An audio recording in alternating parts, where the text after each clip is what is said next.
사실 오늘날 현대사회를 살아가는 수많은 사람들은 이 하루도 편할 날 없이 끊임없는 대립과 이 심각한 불안 속에서 고통받고 살아가는 사람들이 많습니다. 정치적 진보와 보수의 갈등, 빈곤층과 중산층의 또 경제적 대립, 또 기성세대, 청년세대의 격차, 남녀 간의 대립, 그리고 지구 반대편에서 벌어지는 전쟁과 이 치명적인 전염병의 위협에 이르기까지 우리가 직면한 갈등의 사례는 일상 전반에 깊게 뿌리내려 있습니다.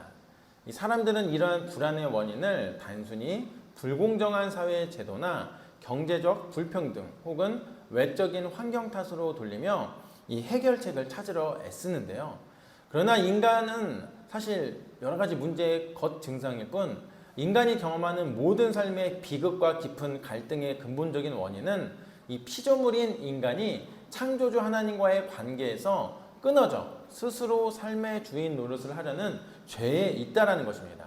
그래서 우리가 반드시 직면해야 할 엄중한 진실은 구원받지 못한 인간에게 가장 무섭고 치명적인 위협은 경제 위기나 전염병, 심지어 사탄 마귀가 아니라 영혼과 몸을 모두 지옥에 던져 영원히 심판하실 수 있는 거룩하고 공의로우신 하나님 자신이라는 사실입니다.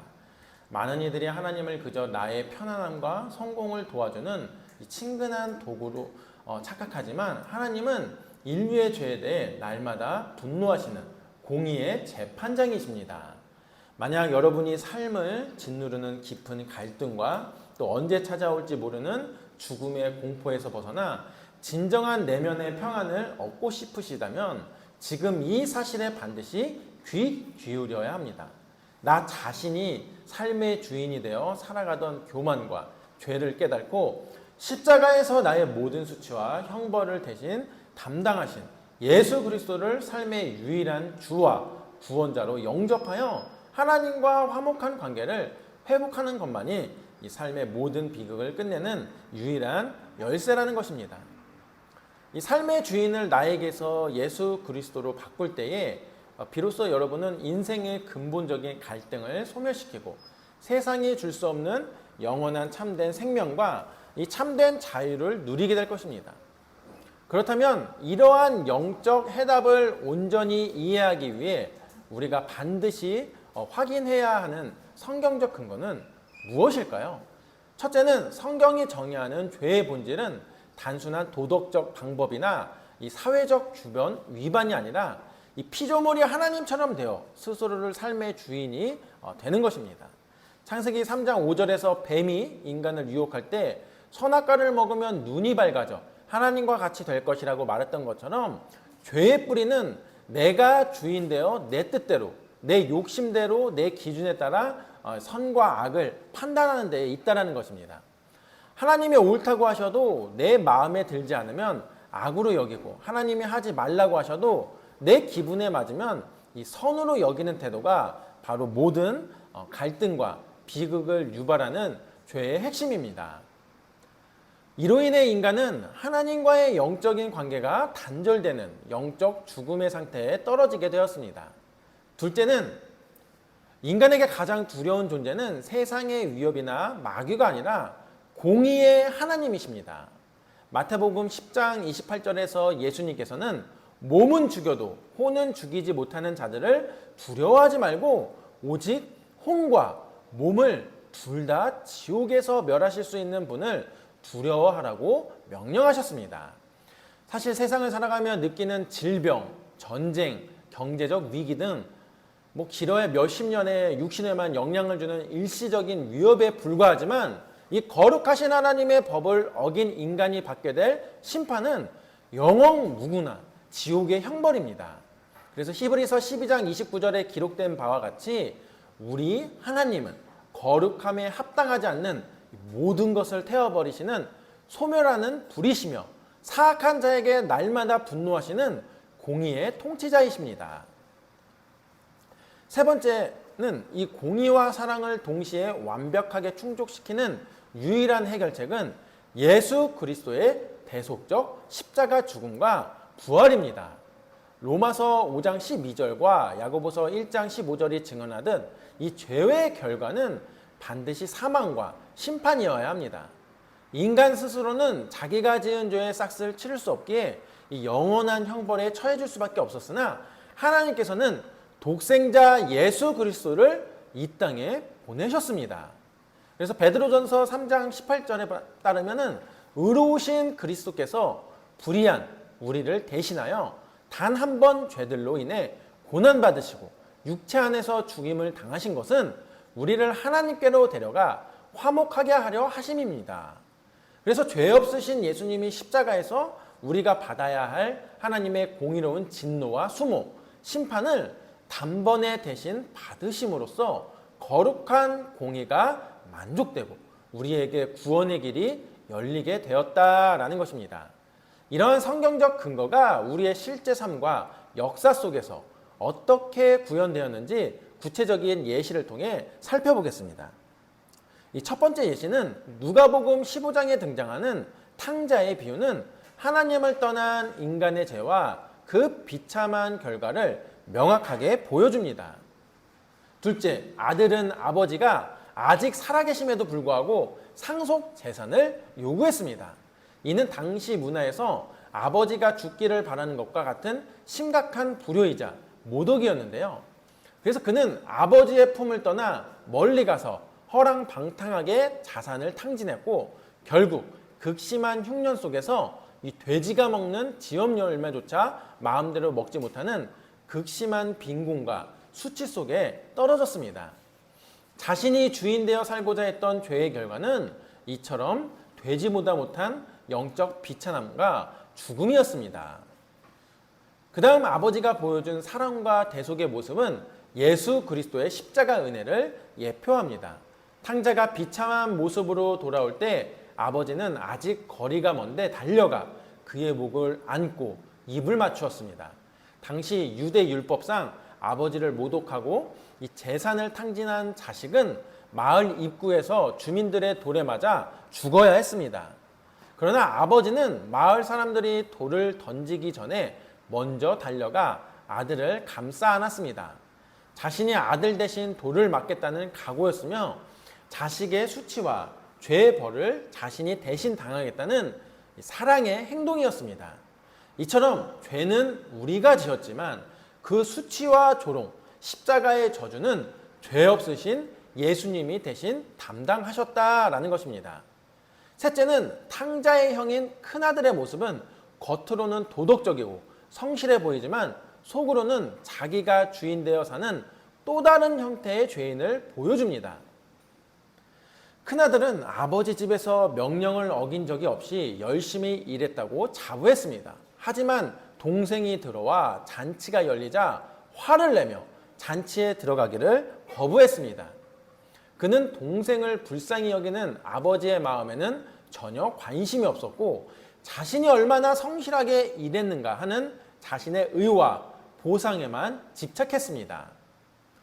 사실 아버지 집을 떠나지 않았을 뿐 그 역시 아버지의 영광이 아닌 자신의 의와 영광을 위해 살아온 죄인이었던 것입니다.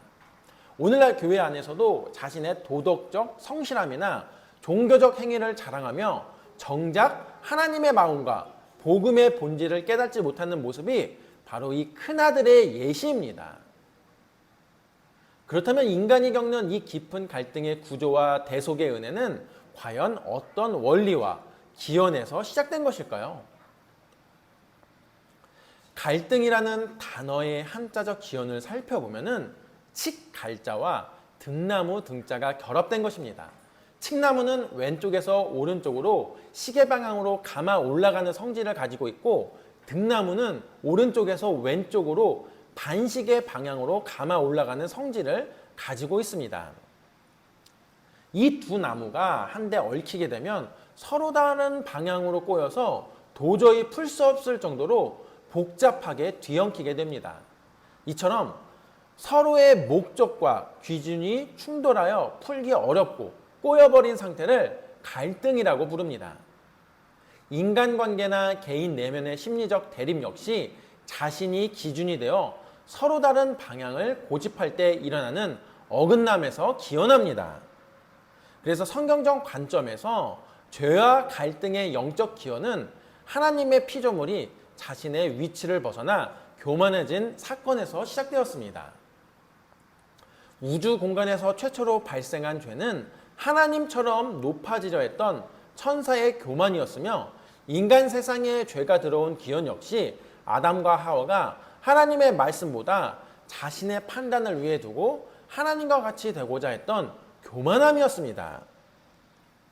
즉 자신이 선악의 판관이 되고 인생의 주인 자리에 앉으려는 영적 교만함이 모든 죄의 근원이며, 이로 인해 인간은 하나님과의 평화가 깨어지고 타인 및 자기 자신과의 끊임없는 갈등 속으로 들어가게 되었습니다.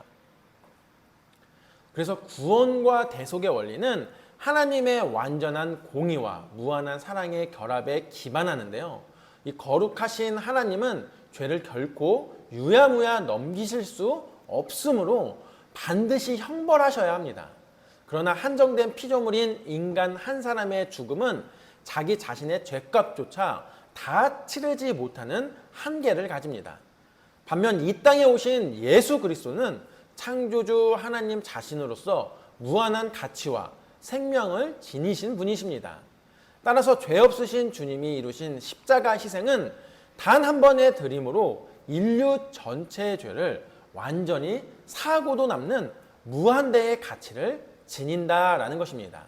내가 치러야 할 공의의 형벌을 예수님이 십자가에서 완전히 지불하셨다는 이 대속의 원리를 통해 인간은 비로소 공의의 하나님과 다시 화목하게 되는 기적을 경험하게 됩니다. 하지만 이러한 대속의 진리와 원리에 대해 세상 사람들은 종종 의구심을 품고 반론을 제기합니다.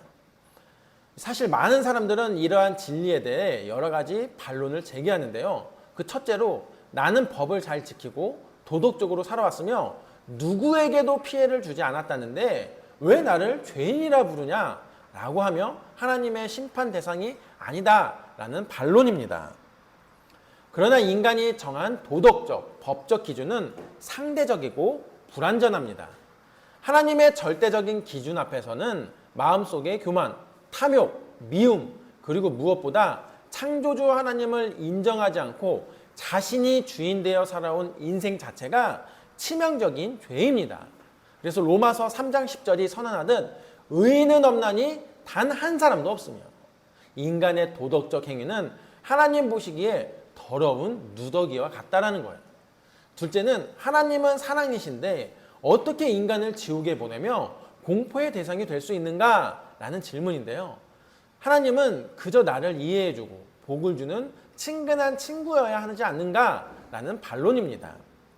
이 현대의 많은 종교인들과 번영신학은 하나님을 그저 나의 욕망을 채워주는 보조자로 왜곡합니다. 그러나 하나님이 거룩함과 공의를 버리고 무조건적으로 죄를 용인하신다면 그는 더 이상 온 우주의 정당한 통치자가 될 수 없습니다.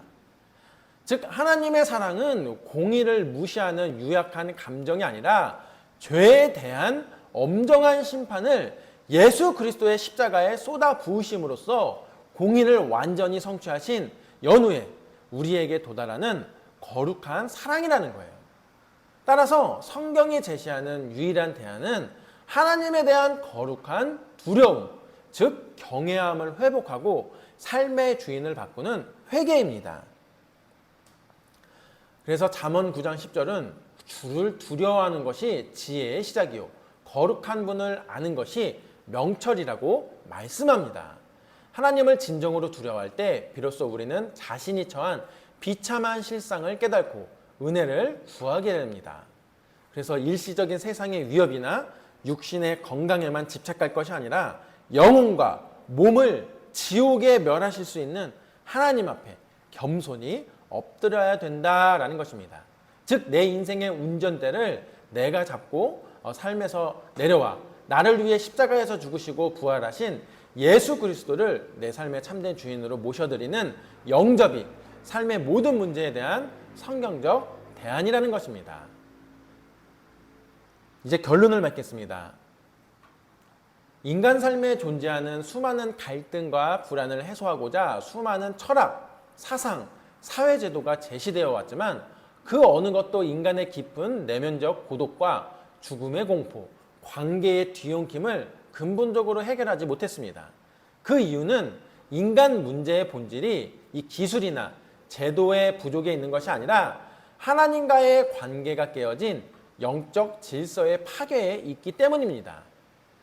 그래서 우리는 흔히 외적인 평안이나 물질적 풍요 혹은 도덕적인 성실함이 우리를 안전하게 지켜줄 것이라고 착각합니다. 그러나 하나님을 빠뜨린 채 이루어지는 모든 성취와 종교적 행위는 탕자의 비유에 나오는 큰아들처럼 겉으로는 성실해 보일지라도 그 속에는 자신이 주인되어 자기 영광을 구하는 또 다른 형태의 죄가 숨어 있을 뿐입니다.